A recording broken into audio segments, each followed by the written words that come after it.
Hello, and welcome to SPS Unscripted, a podcast between two friends who have never met, living in opposite ends of the UK, connected by a rare neurological disease called stiff person syndrome. Our journey to soul sisterhood started via messages, supportive messages, which has now grown into a wonderful journey of empathy, encouragement, and learning to live the best version of ourselves.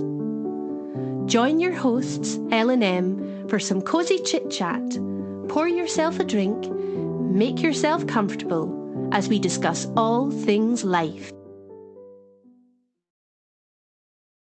Hello and welcome back.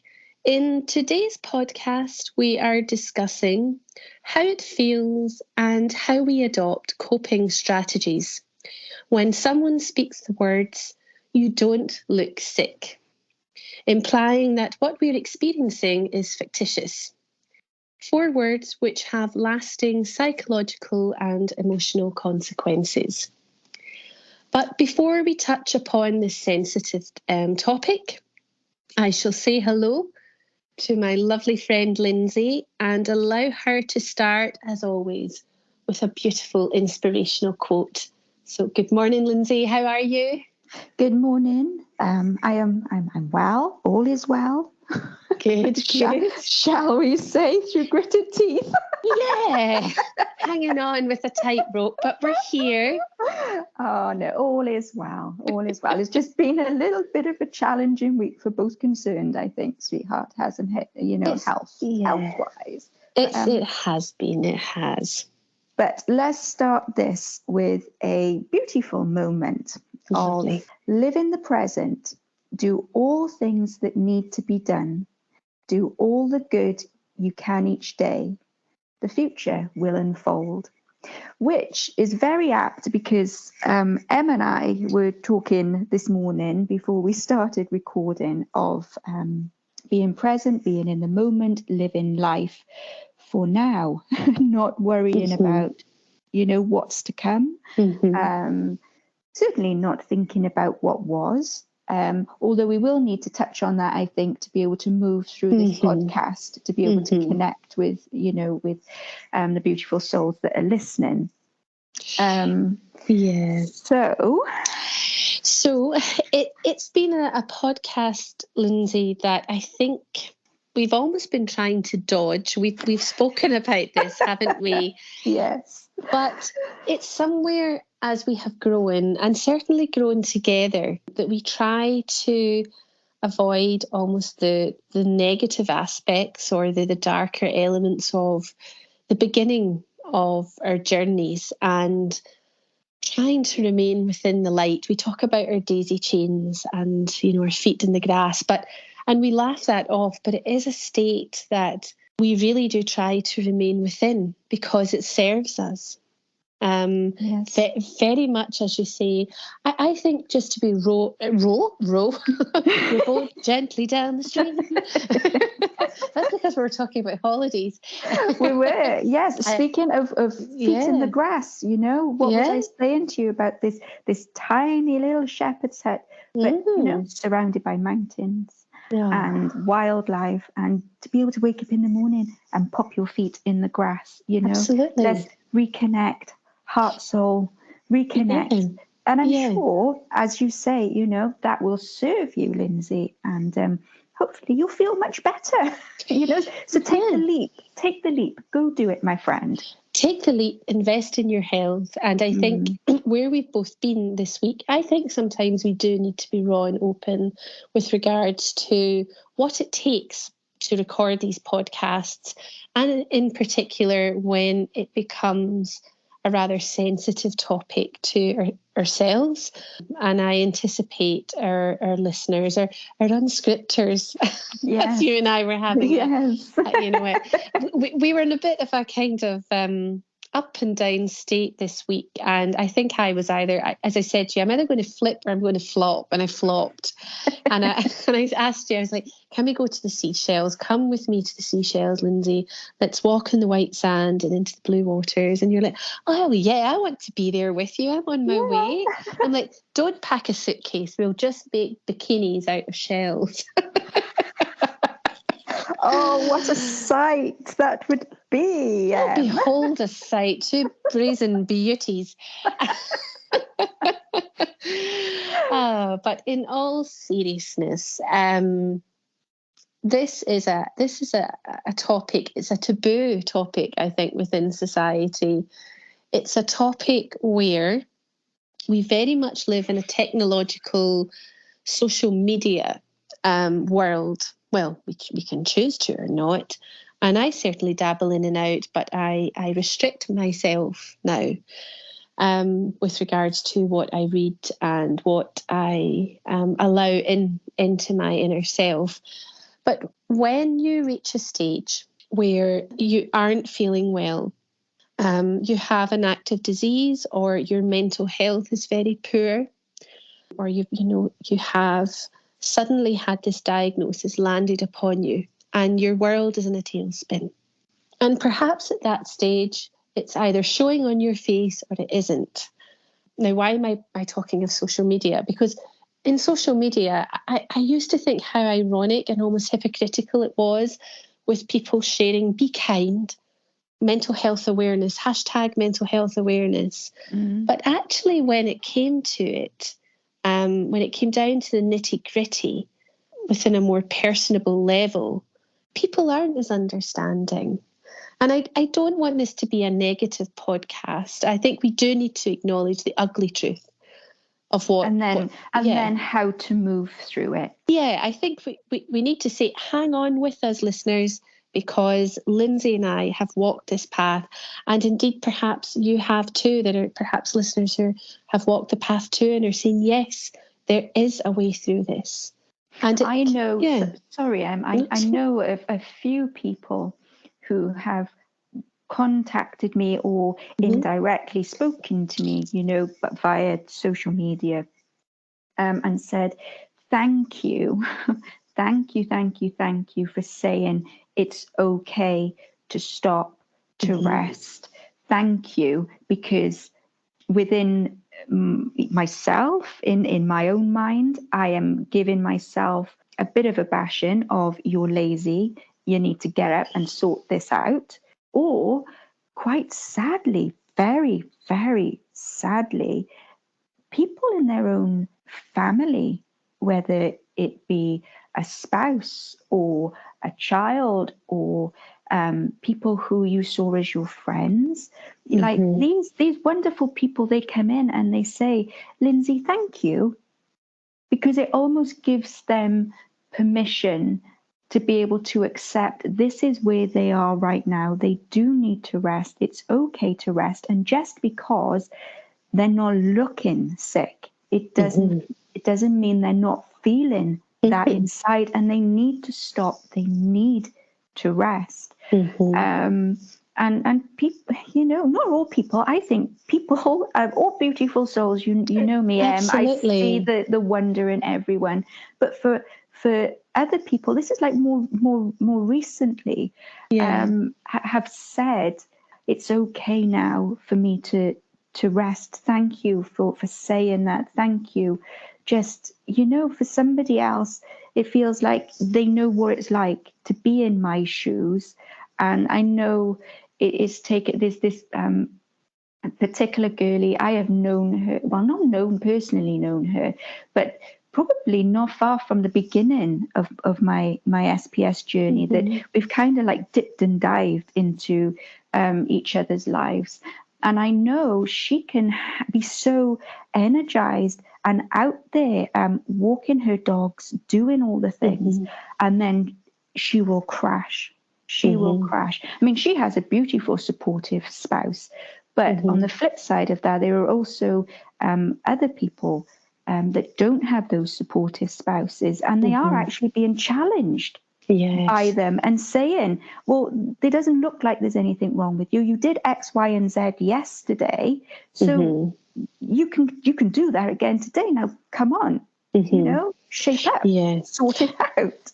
Yeah, absolutely. And I think what I would contribute to that is looking upon, like you, Lindsay, I try to I look for the good and I look for the calm, and I try to rationalize where someone is within their thoughts, and how confusing it can be for the onlooker, particularly with diseases such as SPS. But I do think there is an unconsciousness in society which rewards productivity. So if you're working and you're spinning all the plates, or indeed if you have a label of illness, but you're still managing the marathons and you're doing A, B, and C, which is, hats off to these people. I am not meaning anything derogatory or unkind, but what I am meaning is the attitudes towards the people that cannot do those things, that the disease has become rather more active within their bodies. They are dealing with other comorbidities as well. And when someone says to you, well, they're an inspiration because they're out running or they're still working, or indeed there has been attitudes, even with myself, of people coming to me and saying, yeah, I don't feel great either, but I've got a very strong work ethic and I just muscle on through. I've been tired myself. I'm feeling quite fatigued myself. I've had the flu.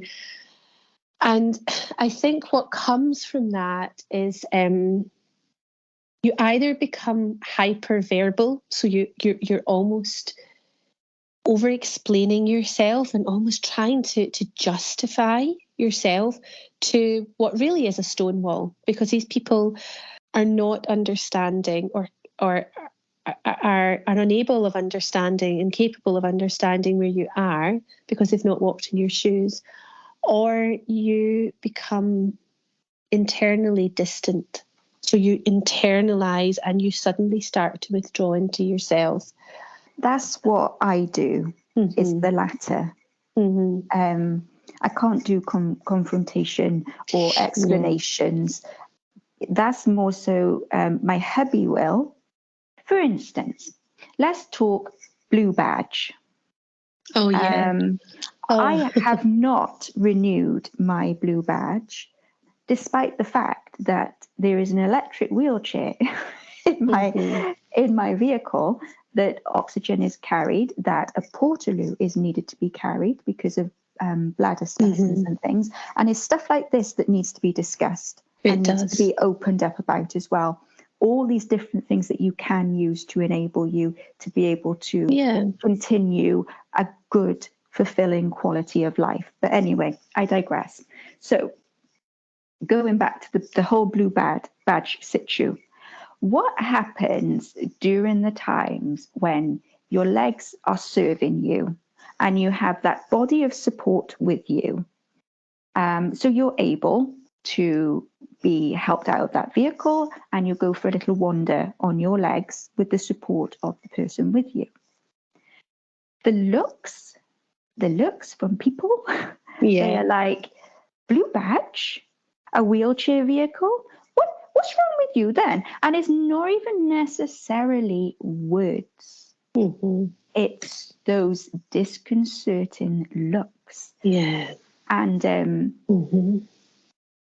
the difficulty with that, now, to be honest, that's on me.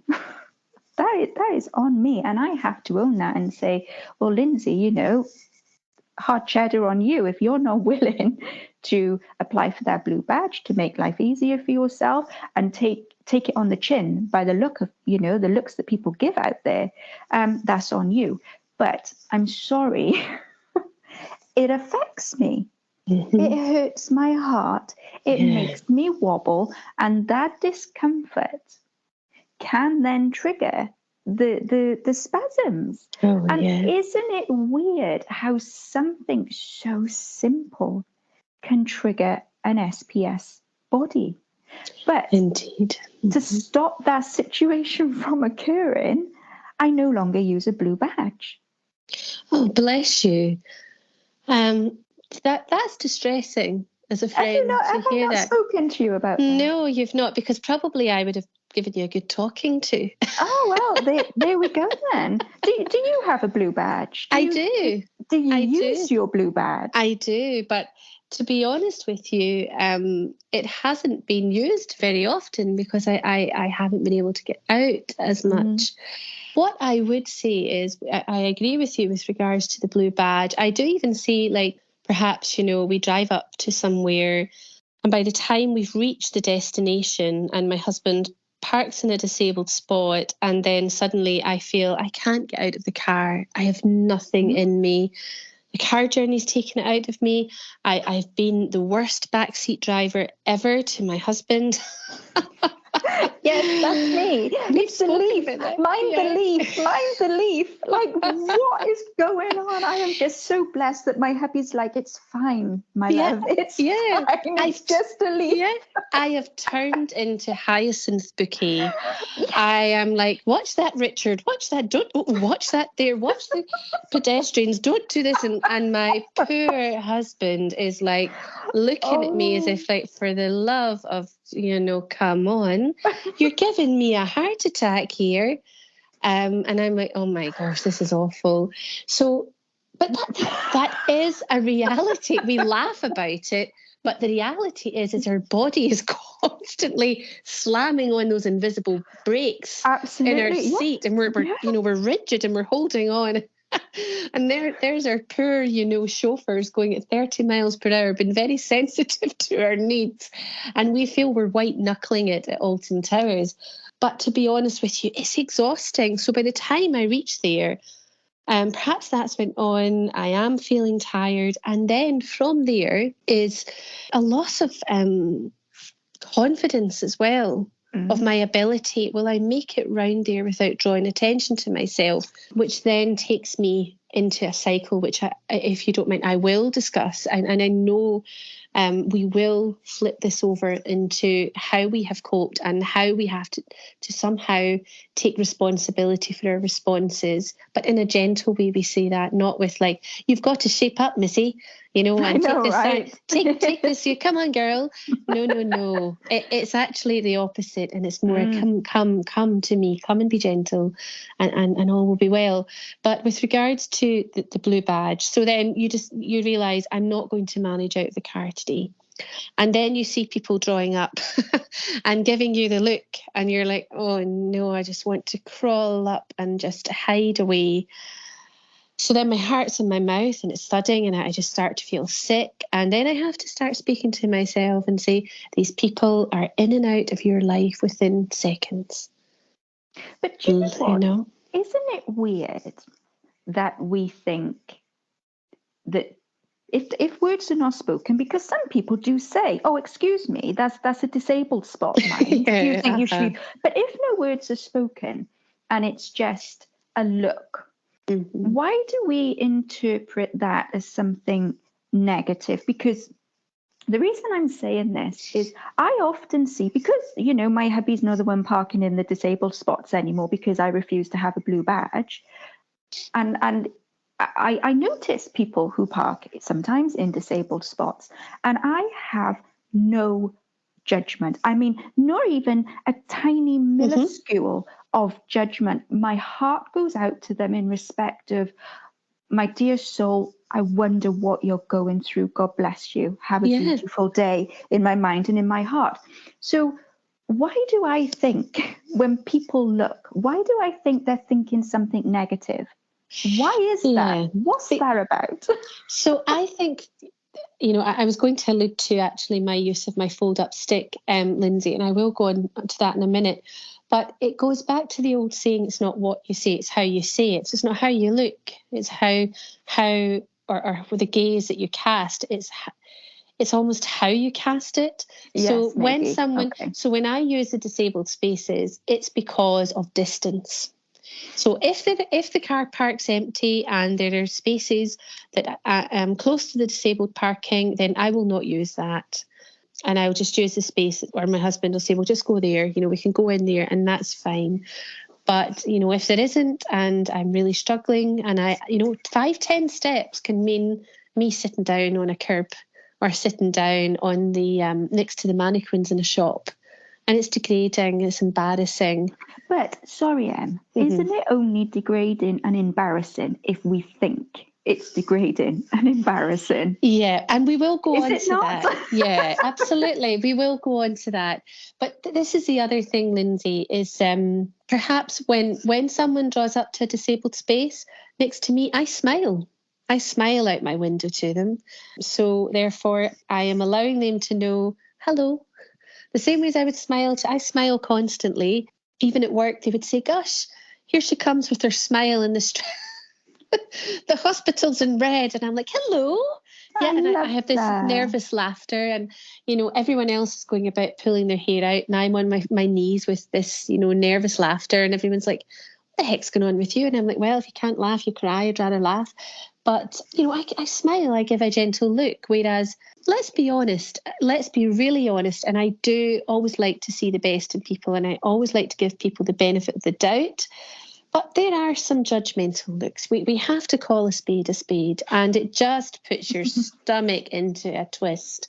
And as you say, the SPS, but on top of that, it can, if we allow it, it can open up trauma. Another thing as well that just came into my mind, because, fellow unscripters, this is completely unscripted, just to say, using disabled toilets.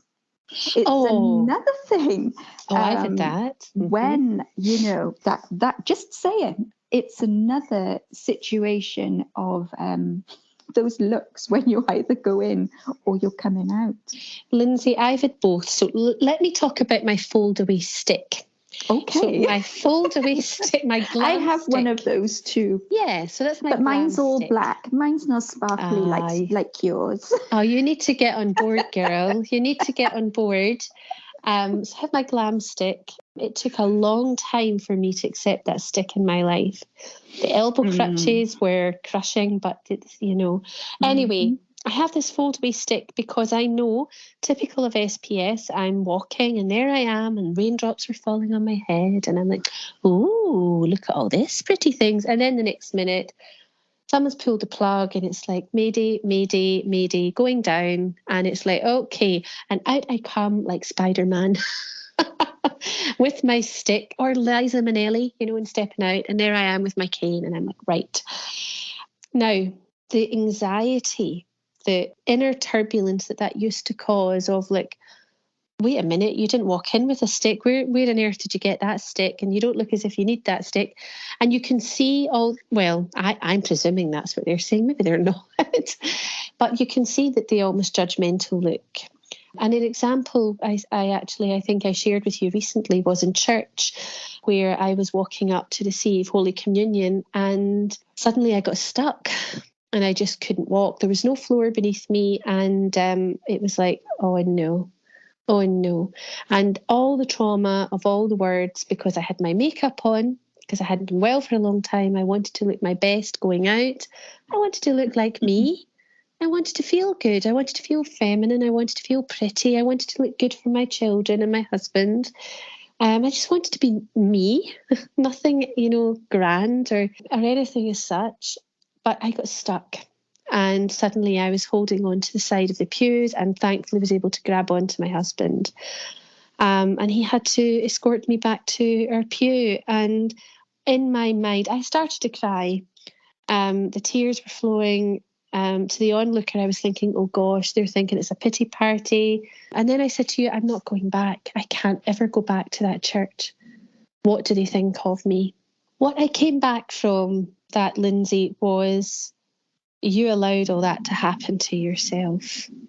You allowed all of those thoughts. You allowed all of them in. Let's go back to centre here, Em. Let's go back to the self-care. Let's go back to the self-validation. Let's go back to the acceptance, But it does show how damaging people's attitudes.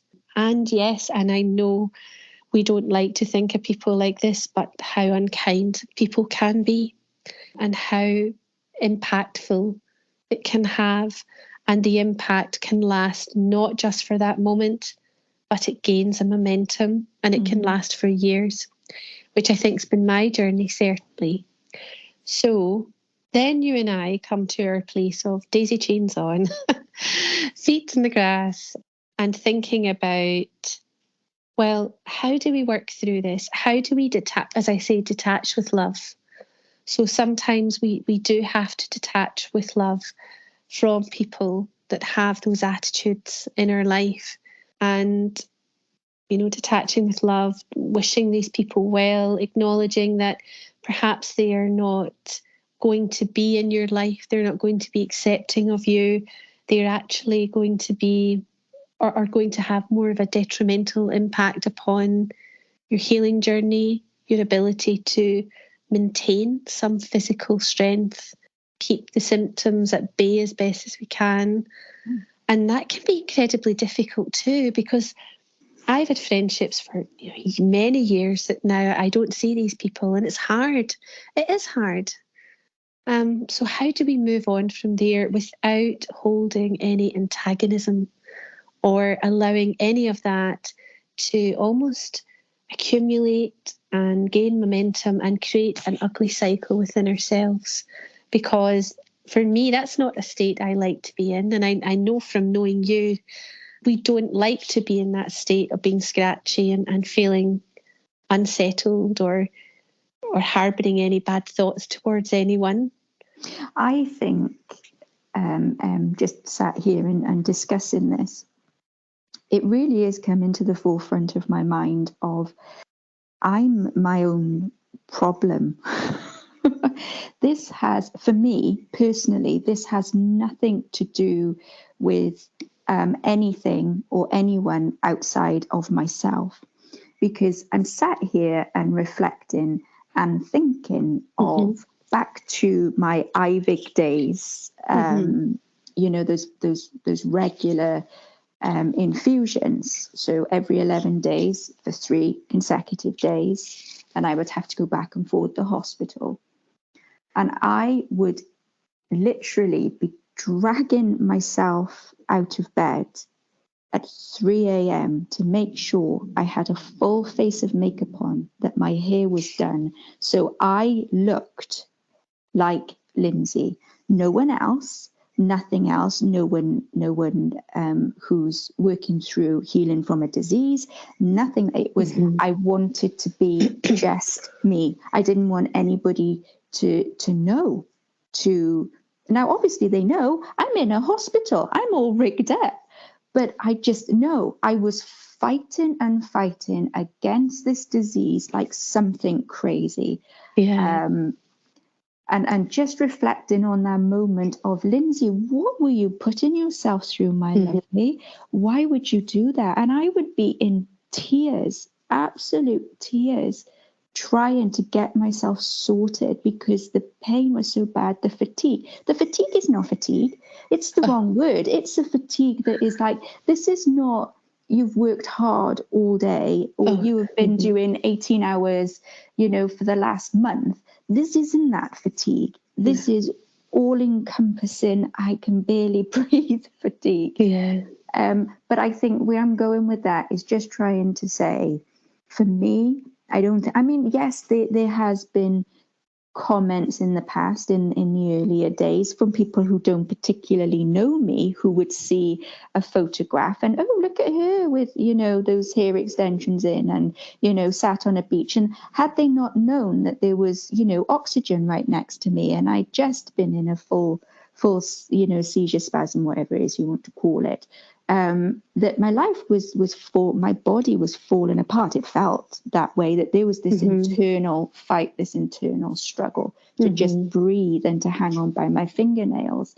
And they had no idea the psychological effects I was going through from having plasmapheresis. So 4 separate treatments of that, as we've touched on in the past, but the scars that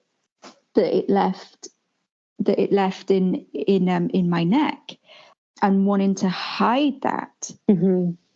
And that was huge for me. It played a huge part in the psychological damage of how my body was changing, with scarring, with deep dark eyes, with dry paper thin skin, and trying to cover it all out. So I still looked like me. And if I still looked like me, that meant I wasn't unwell. Mm-hmm.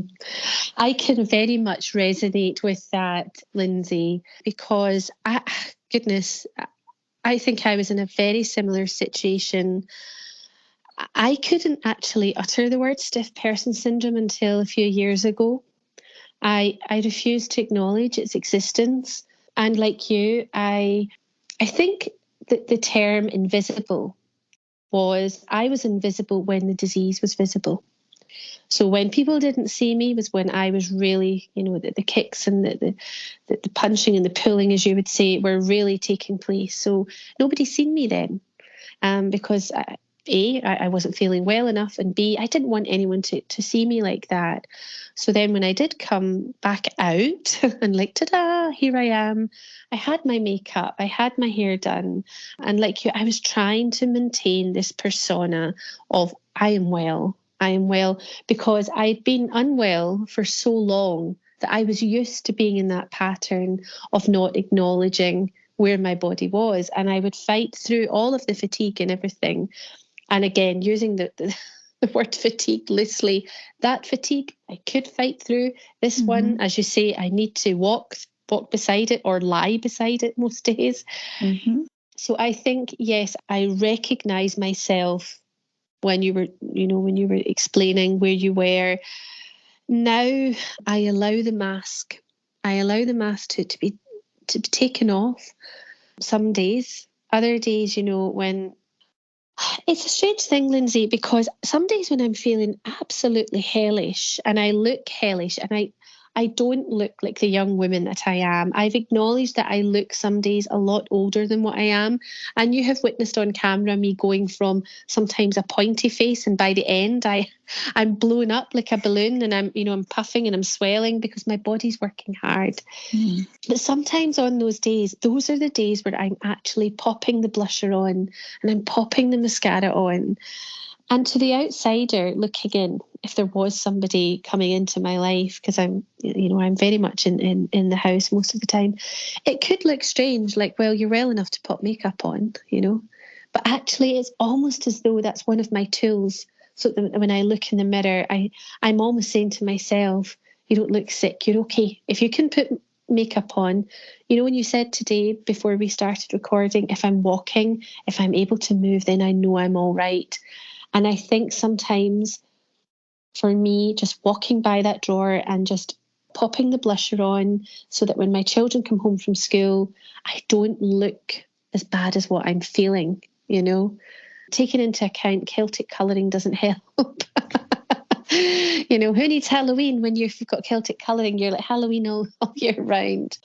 I think as well, that's another thing, sweetheart, with that, even within your own home, to protect your littlies that are around you, so to speak, in a respect of mum's doing fine, all is well, my little darlings.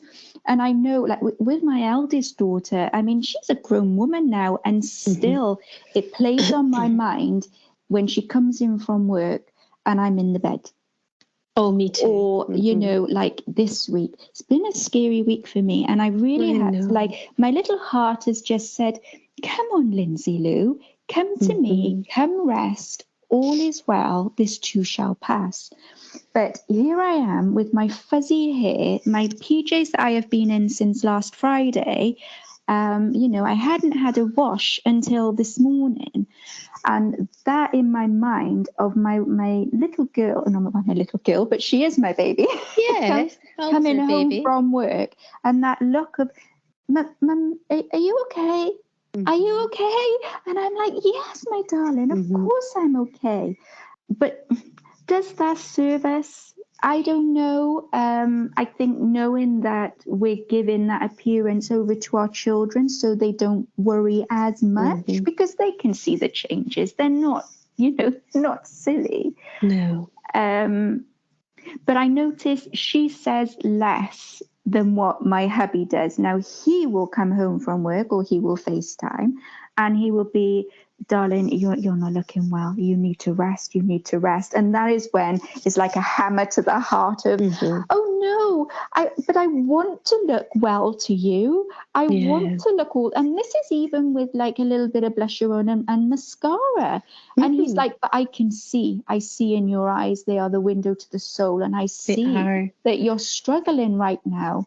And that's a hard pill to swallow, because when when someone comes into your life, if you don't already have SPS or another whatever health challenge that's going on, you go through those emotions of, they didn't sign up for this. Yeah. And that's a hard conversation to have with yourself, because I think ultimately where we're going with all of this is on us as individuals. And if we shift our mindset, this situation of, you sent to me yesterday, sticks and stones will break my bones. Bones, but words will hurt me. And I was like, oh, that is profound. But words can only hurt you if you allow them to hurt you. And this is very much, I believe, a state of mind. And this goes full circle to acceptance. I mean, because my hubby says to me, my darling, I love you. I love everything about you, the good, the bad, the ugly, as you say. Not ugly as in the way someone looks. No, I mean, ugly as in the ugliness that disease can bring into this. Absolutely. And, you either believe that person who is so lovingly saying this to you. Yes. And you deal with your own SHIT that's going on in your head,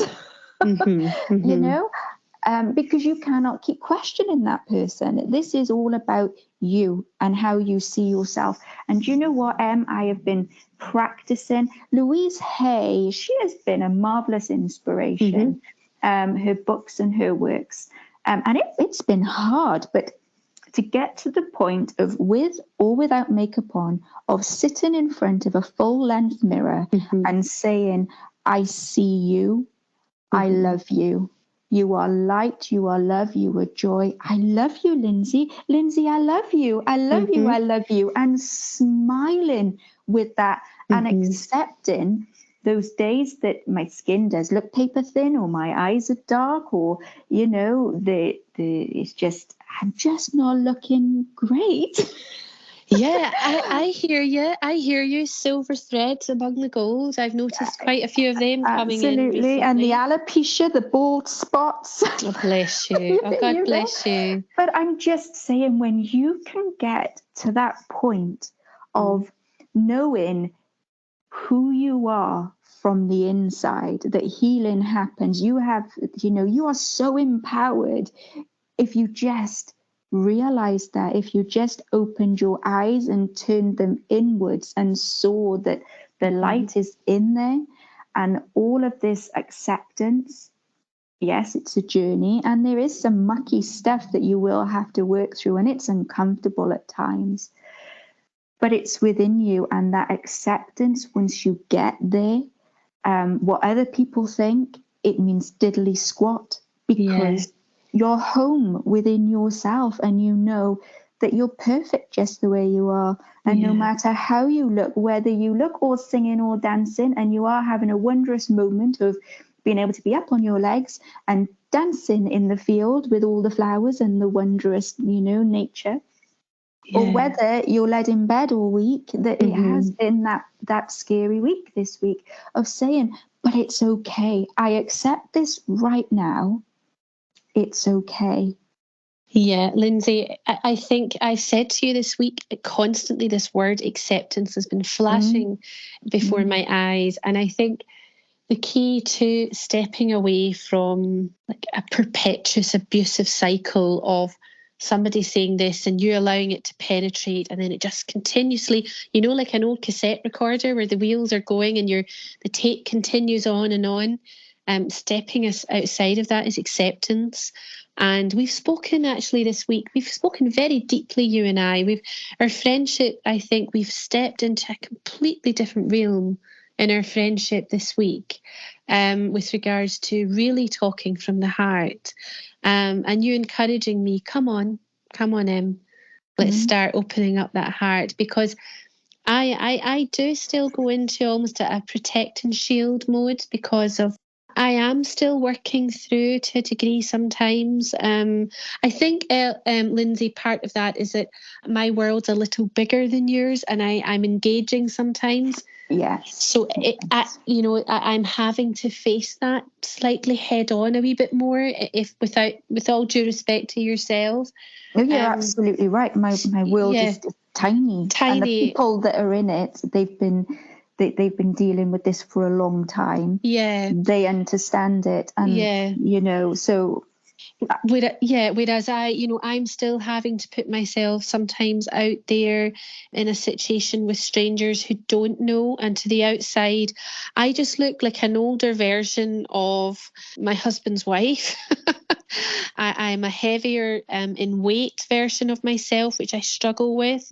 And I'm learning just to say, well, do you know what? This is where you are, and be thankful for the body that you have that is serving you and is supporting you, and that is actually coming through some really dark and difficult days. It is working hard. Stop abusing it by your mind by saying, oh my gosh, you look terrible, or I hate myself. I hate the way I look. I can't fit into those clothes. So what? This body is working as hard as can be. But going back to the acceptance, for me, from the beginning of my journey, Lindsay, has been when people, when I hid this for so long, people didn't know I was, in inverted commas, sick. I don't like that word either. So people didn't know. So they only started to know when the SPS really started to gain a momentum, and then other things were kicking off, and I started to withdraw. So because through my body wasn't supporting me. So to all the school events, my husband suddenly became me. And I found that incredibly difficult.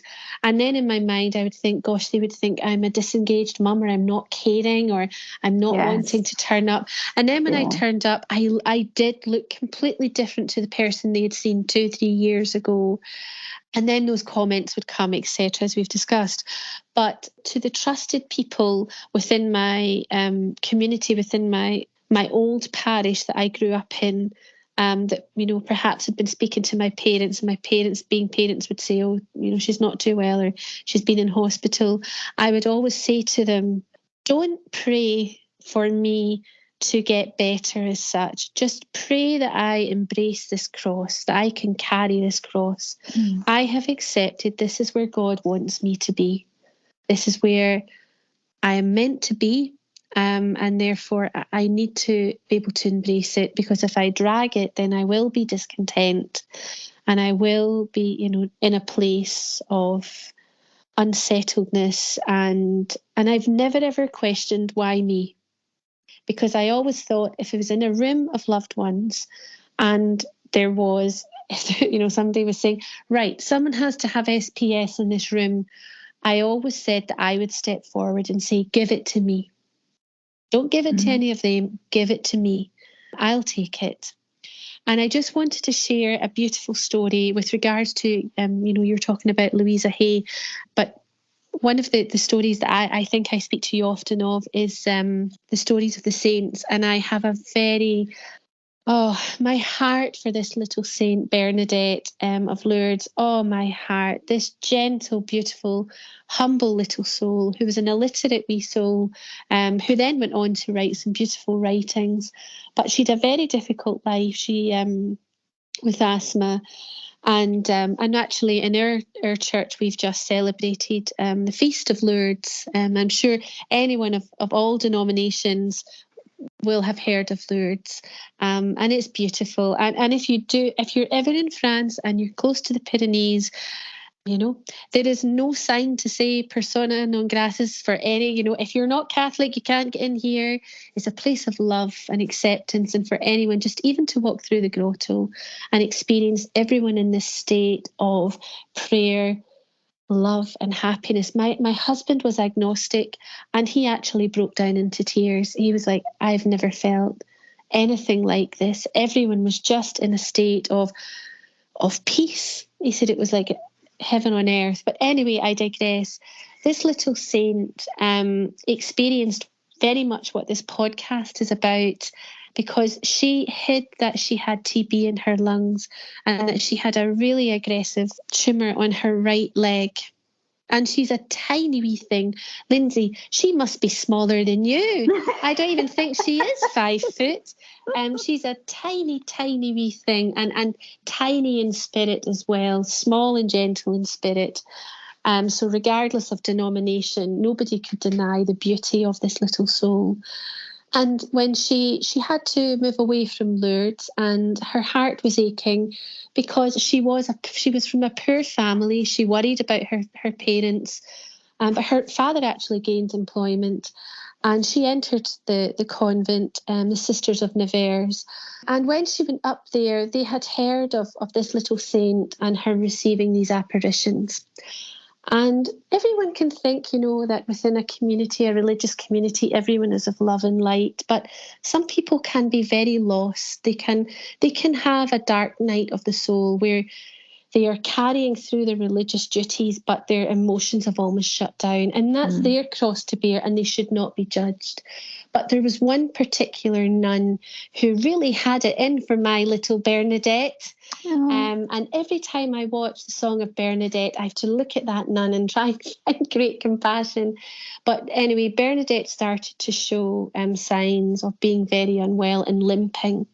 But this nun, because she had lived such a life dedicated to God, she could not understand why this illiterate soul had been chosen to receive these apparitions of the Blessed Mother. And so therefore, could there have been jealousy? I don't know. I can't speak for this nun. But anyway, she then started to point out to the Mother Superior that Bernadette was faking and that she was trying to draw more attention to herself. And it became more apparent as they would be walking, saying their Vespers, which is a prayer that's said morning and evening within religious orders and with laity, that she would be limping and then she would be starting to struggle to carry out her duties. So this nun was then charged with taking care of Bernadette. People noticed she was only in her 30s, that she was deteriorating quite quickly. So one day she actually approached Bernadette in her cell and said, a cell as in, it's not a cell as in a prison cell, but it's a term that they use for a room in a convent, a cell. And she asked Bernadette, why you? I've dedicated my life. I have fasted. I have done all these things. And this gentle, beautiful little soul, she said, I don't know.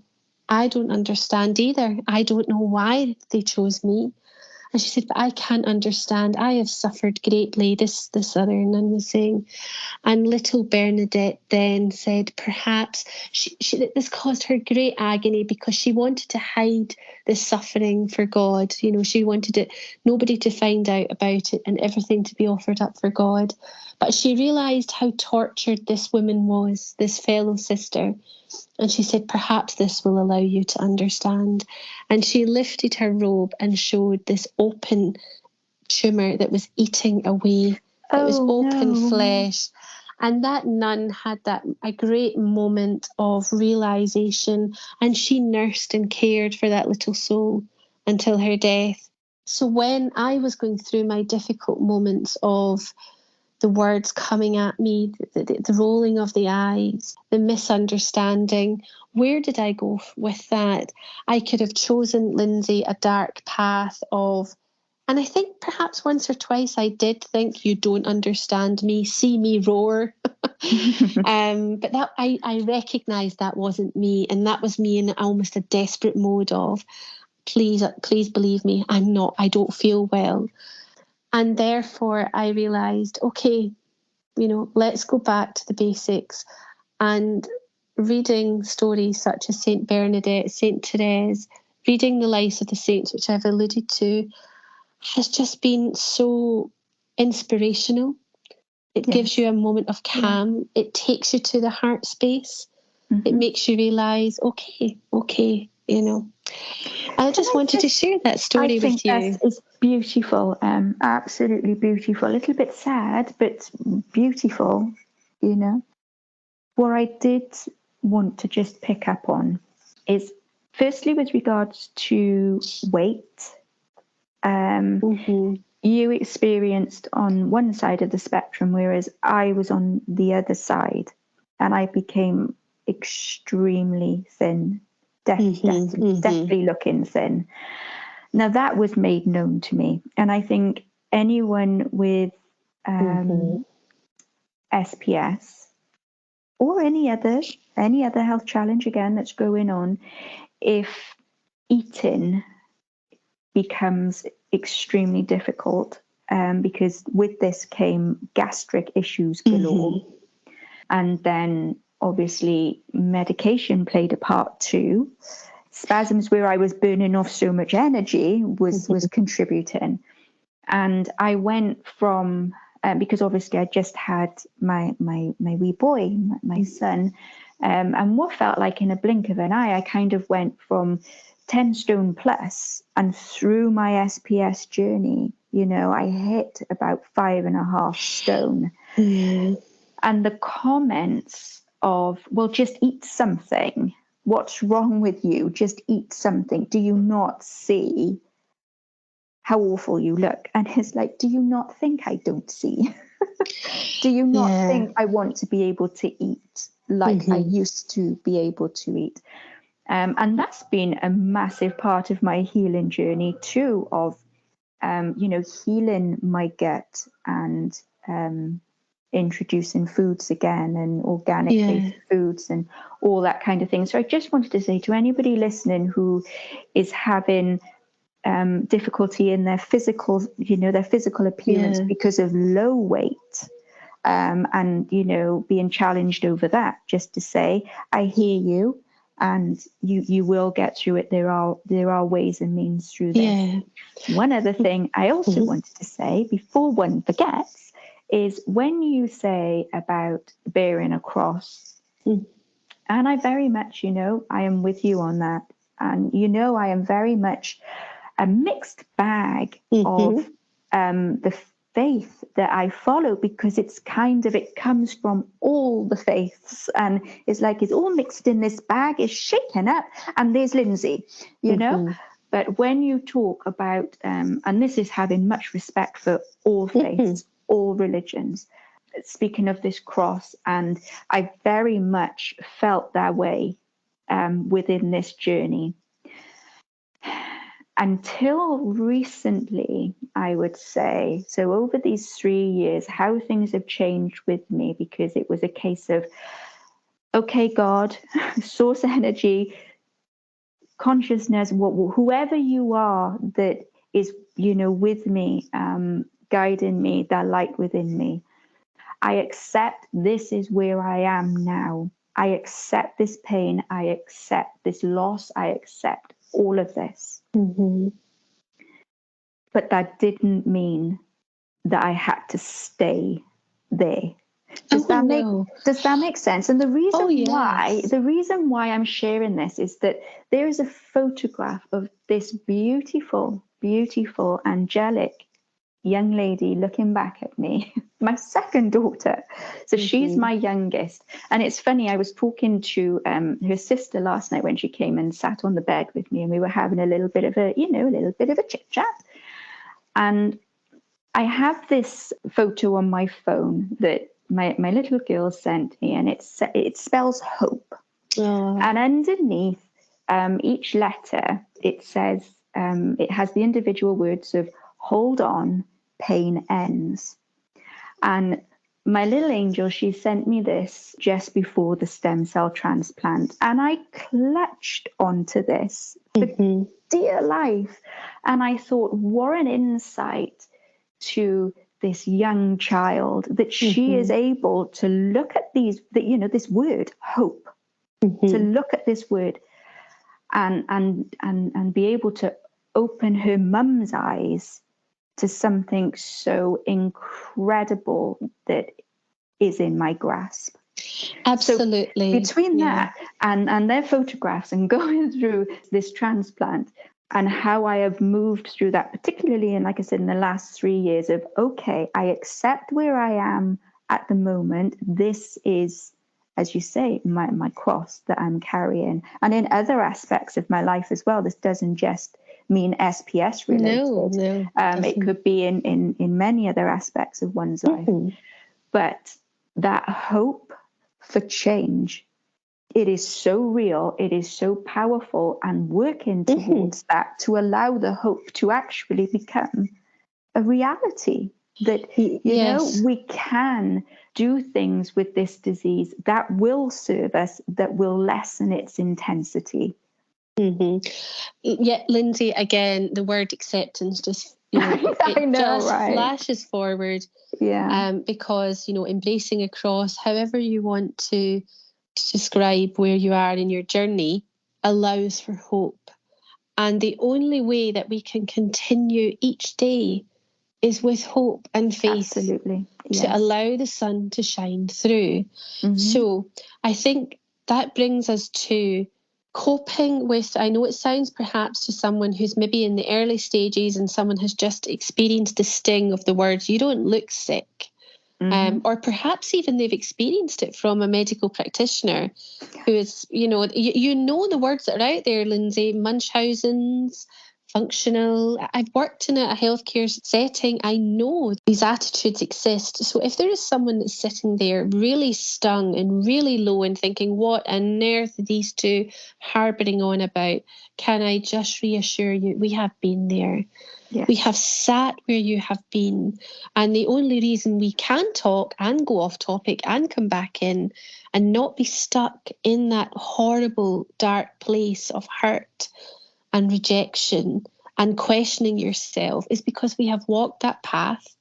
But gentle souls, as Lindsay would say, and I think, there is another way. There is another way. It is a journey of healing, and it does start with it's a hard task, acceptance.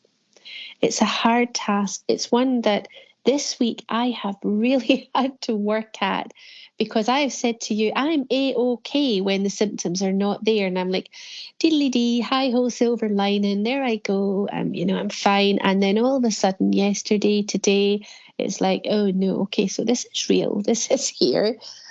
I think, I'm sorry to interrupt, sweetheart, but okay. I think the difficulty with acceptance is that no one can do it for you. Yeah, nobody can do it for you. It's solely on you. It is. And when you feel so out of your depth and you're scared and you're fearful and you're guilting yourself, shaming yourself, acceptance is nowhere near. Nowhere near. It's not. It's a work in progress. So by no means, our M or I saying, click your fingers, get up, do a little happy dance, and all will be well. By no means are we saying that. No, and never the words, give yourself a shake. Absolutely not. The only time to give yourself a shake is if you're on that kitchen dance floor and you're feeling the vibes, And sometimes that's what you need. If you're not noise sensitive, sometimes you need to pop the tunes on, drown out those people's voices in your head that are saying all these things, and find yourself. Find that strong person that you think has become weak because of this disease or other elements in your life. And you actually realize that go right within, and there is incredible strength. It's so ironic, in your moment of weakness, in your moment of suffering, there lies the strength.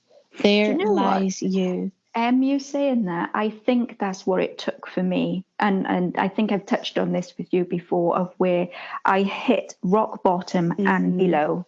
I mean, when you hit the floor, and I mean, physically, you hit the floor and you are begging on your knees, God, help me, help me, show me the way.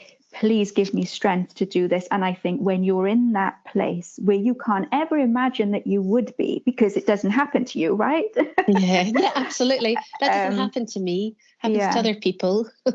But I think it takes to get to that point to then be able to start surfacing and coming up. But also, one more thing I want to say is, when we talk about, You have the power within. That's where it all is. It's in you. Yeah. Don't look outside you. It's in you. Mm-hmm. But if you are in a place where you're not able to let those, if you are having nasty words said to you, if you are being disbelieved, if you're not able to let those in and let the light inside neutralize them, if you're not there, Mm-hmm. put the armor up, get the shield up, let it all just deflect from you Mm-hmm. until you're in a place where you're balanced and steady within yourself. Then you can allow whatever is going on out there to come in, and it will not cause you to wobble. Absolutely. And what flashed in front of me there, Lindsay, was how do you go from rocking on that floor to pulling at your hair, to squeezing your own head, to thinking, I cannot take any more? If somebody's saying, how on earth did you get from there then to where you are able to open that door, stand outside, breathe, lower the shoulders, look to the sky, look to the twigs, look to the little birds. How do you get from there? And it's a gentle process. The acceptance really does have to come from within, because only you know how you're feeling. Only you know how your body's feeling, and only you can fully appreciate how psychologically that impacts upon you, how your body is not the young 30, 40-year-old that's out there doing all the things. So learning to silence the external critics, starting to silence the inner critics. And it does take work. It Absolutely. does. But that tiny step, if you start it today, if even listening to this allows you to take that tiny small step forward, it's a step forward that you were not ready to embark upon yesterday or an hour ago. So seize the moment. Do not be afraid. And yes, that can mean that you do have to detach from some people in your life, but detach with love. Don't carry this baggage of ugliness and deflecting how you're feeling onto what their words, blaming their words for how you're feeling. Detach with love. Accept that they are where they are in their journey. Perhaps they're poor souls because they don't have the empathy or compassion that you have within you for others. That can be difficult as well if you're an empath and other people are not as empathetic as yourself. You think, wow, you're a bit stingy. Take it down a tone there, girl. That hurt. But don't carry around this baggage of being resentful, because really all that does is entwine your heart. I often speak this to my children about from a very young age, Lindsay, and sorry for not allowing you to continue on there, but I often, from they were teeny tiny, I always said to them, never allow jealousy to enter into your heart. And the reason why, it's like a thorn bush and it will wrap itself around your heart and squeeze it until you can find no joy for anyone, not even yourself. Absolutely. And it's the same with this journey of acceptance and the cruel words, or sometimes these people aren't even aware that they've wounded you so deeply. And that's a shame because they don't have insight. That's a shame for them. Have compassion for them, that they don't have that within them as yet. Pray or hope that somewhere along their path they will develop compassion for other people. But don't allow this to wind itself around your heart, because it will fester and grow. And from that there isn't real internal acceptance. There isn't that ability to start healing. That's Personally, right. That's my take on it. Other people, it might sound all out there. No, I completely agree with that, because when you say detach with love, when people take the attitude of, okay, you've hurt me, get out of my life, and that hate builds, or they stonewall you, they ghost you, like, get out, I'm done.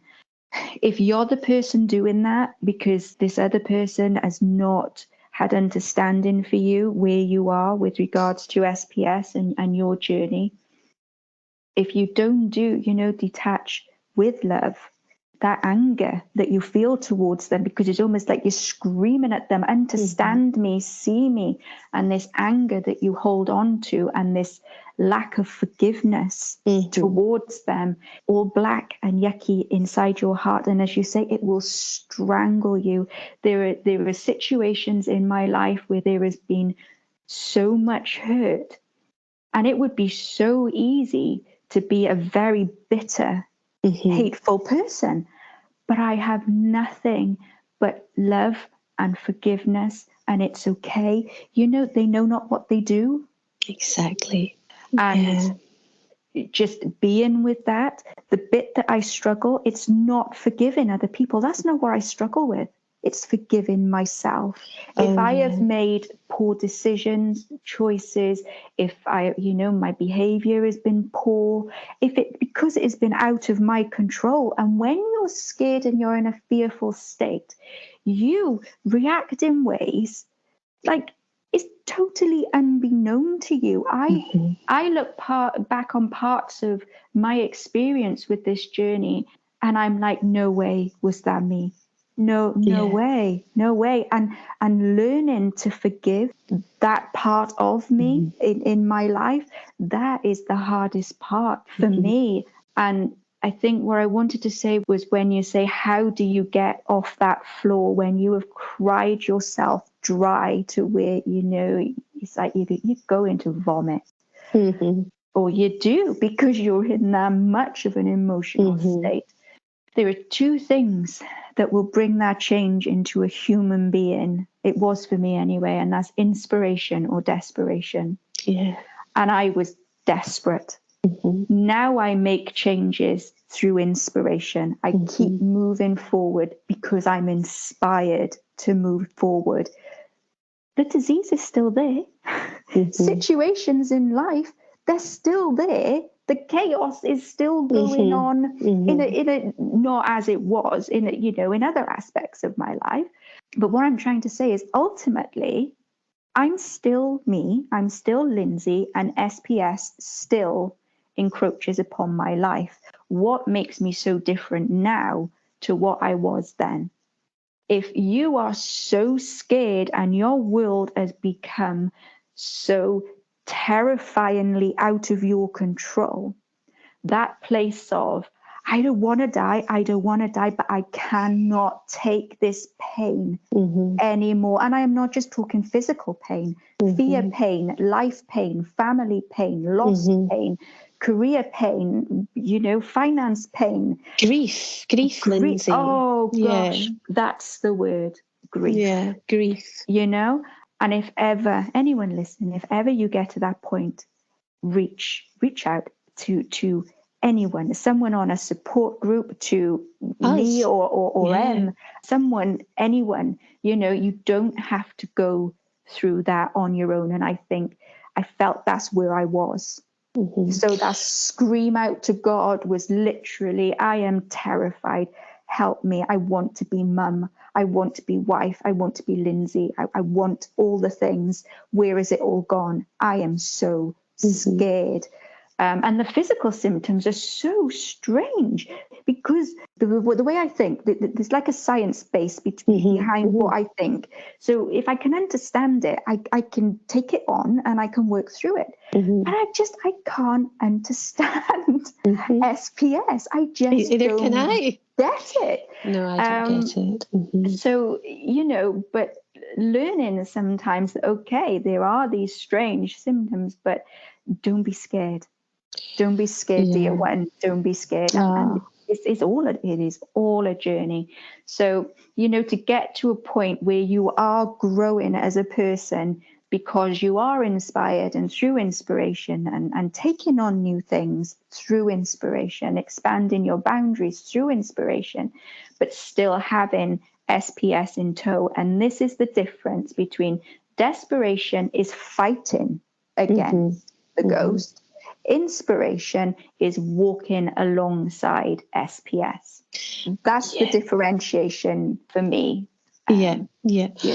I think, Lindsay, how you've described that there, I was lost in the moment. I actually just I'd taken my eyes off you and started gazing out into the window, just listening to you, taking all of that on board, and could just resonate so strongly and connect with you. And I think one of the things that came into my mind as you were talking was that, for me anyway, God places people in your life. So people exit your life, but that's a normal process of life. We are incredibly lucky if we have the same people in our life from a young age to we're in our kind of twilight years. I'm talking about friendship, etc. Oh, speaking of which, when you're talking about inspiration and allowing the light to come in, I just want to mention I have got a small group of friends who have been incredibly loyal, as we've touched upon, and one of them sent me a message the other day. She's over in New Zealand and they're experiencing a lot of extreme weather conditions, but she just makes me laugh because she talks to me still as M, as from the wee girl she knew, when we were dancing to Madonna in her in my mum and dad's kitchen. And she still talks to me like that, as though I am no different. She acknowledges, she'll say, "Oh, I'm sorry, chick, that you're not feeling great, but let me try and what can I do to make you laugh or make it positive?" But it's not in a toxic, positive way. It's in a way of, come on, I know you. I know there's light within you. I know there's a spark within that girl of mine. And I'm going to make that spark happen in a day where she's just feeling just a bit down and, down in the dumps, things that life's hit a wee bit hard. So I just wanted to give a wee shout out to her because she has been listening. While she's ironing, I'm like, oh, I need to send my ironing over to New Zealand. That's beautiful. Come this way, come over here and do my ironing. But I just wanted to say, don't be afraid. The whole, typical of me going round in Spaghetti Junction to say, do not be afraid to allow people in. Yes, you have to be careful. Yes, you will be sensitive. You will be slightly raw. You will be watching. You might even misjudge or misinterpret behaviour or words because you're so sensitive. Goodness knows, Lindsay's on there like, "Hey, girl," and and then the other day, and I had to reply to Lindsay and say, "Hey, chill, you've picked that up the wrong way." And there wasn't any tension. It was just us being so sensitive with one another because we are very much aware where we have been in our journeys. So we do not want to cause any ripples of that, not a butterfly, but almost like a cyclone in the stomach of oh no, I don't want anyone to ever feel like that from my words because I know how hurt I've been myself. And we're tiptoeing around one another sometimes, aren't we? And until one of us comes out and we're like, "Look, this is what I'm thinking," and you're like, "Yeah, that's what I was thinking too, but I didn't want to say it." What did I say to you yesterday? Stop being so accommodating. I know. And I'm like, chill, just chill. Can I also just say, when you mentioned about letting people in, before you and I started talking, 3 years, I didn't hear anybody else's voice but my own and my hubby. And that was, I don't know, so many reasons, so many. But that place of loneliness and not knowing what a friendly voice sounds like. And you're singing nursery rhymes to yourself. Well, you are my sunshine. It's my song with my three littlies, and I always say, remember, you are my sunshine. Oh, how I love you. And just how sad on reflection that is. Oh, bless you. There was not a soul in my life.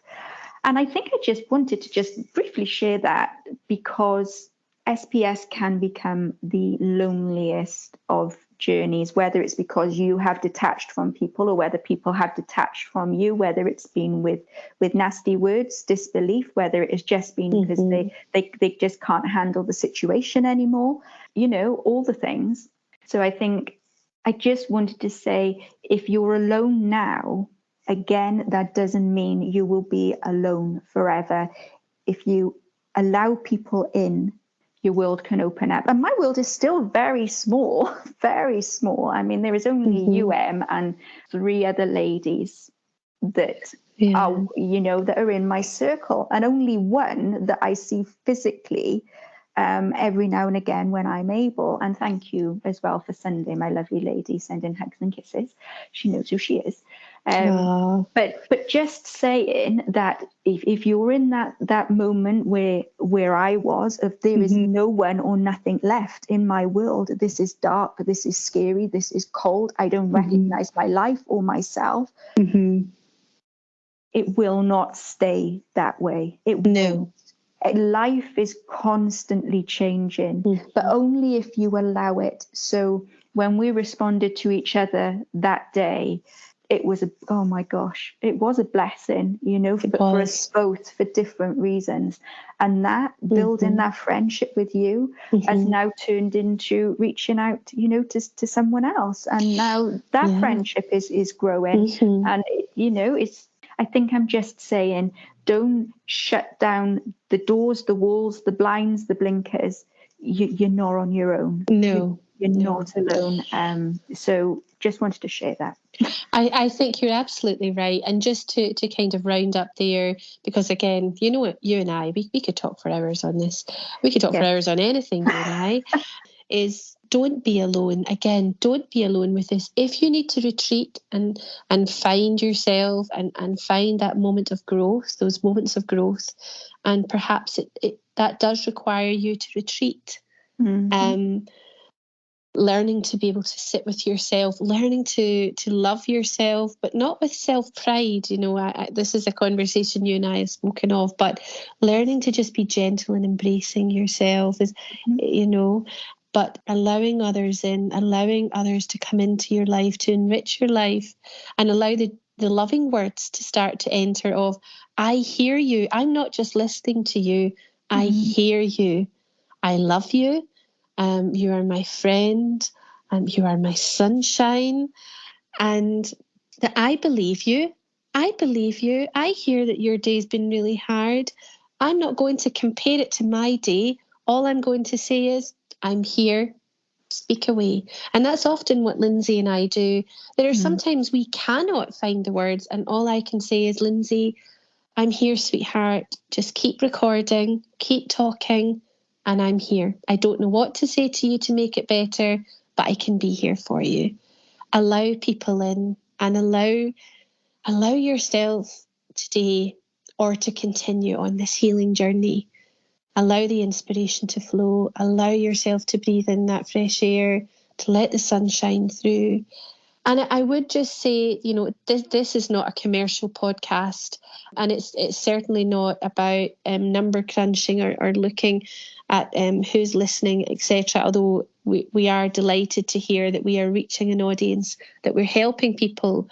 But what I would say is if you're looking for a small group to feel safe, to come over and perhaps, chat, even if it is privately, find us on Facebook. Come over. We've got some beautiful relaxing videos on there. We share many happy heart moments that actually have some difficult moments entwined until we reach the happy heart moment. We are human beings. We are but human, and we have walked this really rocky path and continue to do so. Lindsay and I often think we're off to the seashells, and then all of a sudden we actually realise that Ben Nevis is in front of us, and we're like, well, who took the wrong turn there, Lindsay? Who had the map? But what I shall say, Lindsay, is finishing up today, is that we will leave you with a poem and some birdsong or rainfall. We've not decided which one to attach to that poem as yet, because we are unscripted and we have had a hellish week. Let's just put it out there. If you're having a hellish week, we're with you. And look at us. We're smiling today. But what are we going to do? We are now looking at one another, smiling, seeing the friend's face that is starting to tire, that is needing to go and rest and replenish. And I'm talking about both of us here. You know, a bit personal, Em. No, I'm talking about me. My face is ballooned up to about 3 cents size. I thought how beautiful you were looking today. No, that's well, is that because I'm in the distance? I don't know. Do you know, actually, I know this is going on. I noticed last night my vision was blurry. I need glasses. There's another journey of acceptance. I don't know. But yeah, just, you know, looking at my friend, looking at myself on here, my face is starting to balloon up. It's recognition of time to rest, time to press pause. I don't know what my afternoon's going to entail because I'm all over the place at the moment. It's not so much a toolbox, but perhaps some fireworks going off. I don't know what to catch. But that's okay. It might just be some relaxation. It might just be some, you know, happy time with Monty, a cup of tea, you know me and my tea, and probably just lying supine, flat out on the bed. My bed is going to be my best friend today. What about you, Lindsay? What's the afternoon got for you? Well, I wish very much I had a Monty. So when my husband listens to this when he's out driving the truck, note to you, I'd like a Monty, please. A gold, he promised a golden retriever. I heard that conversation. He did. So you know, just putting that in there. So yes, with the week I've had, you know, my lungs have been giving me dreadful trouble. This past week there was a spasm on the stairs, you guys. Bless you. Last Friday, and I have not been right since. So this has been my first event of anything this week. So I really am giving myself permission to just go and cozy back up with my hot water bottle. But I think what I will do, because it's my hubby's birthday next week, my fellow inscriptors, and he has had some time booked off work. So I think I may take the leap, have another little look at that shepherd's hut at the foot of the mountains, and maybe let's book that this afternoon, and there will be happy heart moments next week. So I think that's what my weekend, not my weekend, my afternoon is going to look like. But I will send you a WhatsApp message to say, I've done it. I've booked it. Yeah. Because if anybody is like me, and Em and I had this conversation again, sorry to drag on, but doing things like that, how difficult it is for the brain to wrap itself around. We will discuss all things like that with processing, fluency. Yes, let's discuss it, because this is very long. It's very long, right? I'm just going to cut you off now. Goodbye. It's a goodbye from me, and it's a goodbye from her. And it's a goodbye. Who was that? Was that the two Ronnies back in the day?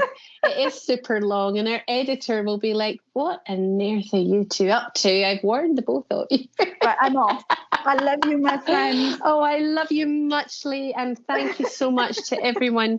I really hope your afternoon is a gentle, fruitful, peaceful afternoon. Lots and lots of love from your verbose hosts.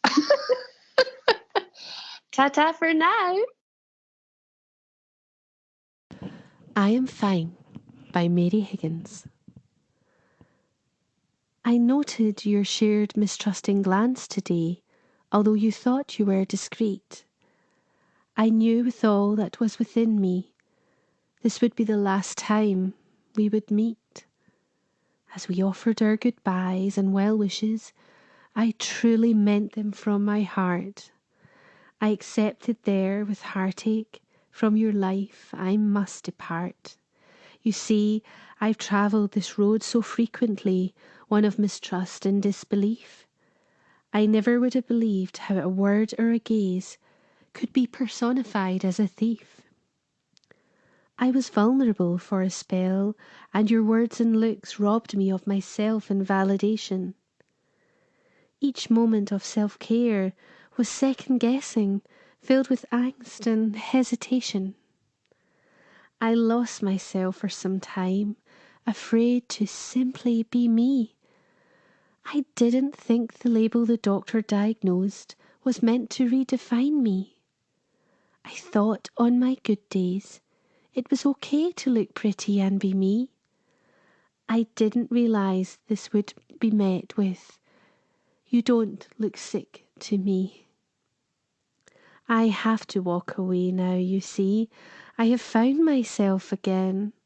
She was waiting for the silence, the inner smile. Oh, she was desperate to dance in the rain. She is very special to me. I am very special to me.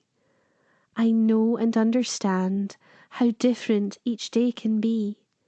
It may seem invisible, but no matter, it's not important how it may seem. I've learned to detach, smile through those words, and hold on to my dream. I hold on to my dream. The sun will come shining through. On those days, as I lie and fight the silent fight, I understand I am invisible to you. I have learned to trust again. She is gentle, patient. Oh, she is so very strong. She is accepting, happy, and encouraging. She has been silent, but present all along. She is healing and is searching to find another way. She takes time to smile, talk to the birds, and pauses frequently to pray. I love her very deeply, although not with a sense of self-pride. I love her because in the darkest days she will whisper, "All is well, I am fine."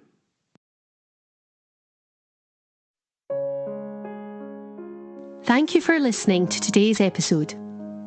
We would love to hear from you. You can find us on Facebook, SPS Unscripted Podcast. If you would prefer to DM us privately, then do so with the Facebook Messenger app. We're also over on Instagram, SPS Unscripted Podcast 1, all one word. A gentle reminder, we are not medical professionals. This content is reflective of personal journeys where we follow advice from our medical teams, and we strongly advise that you always consult your medical professional for advice.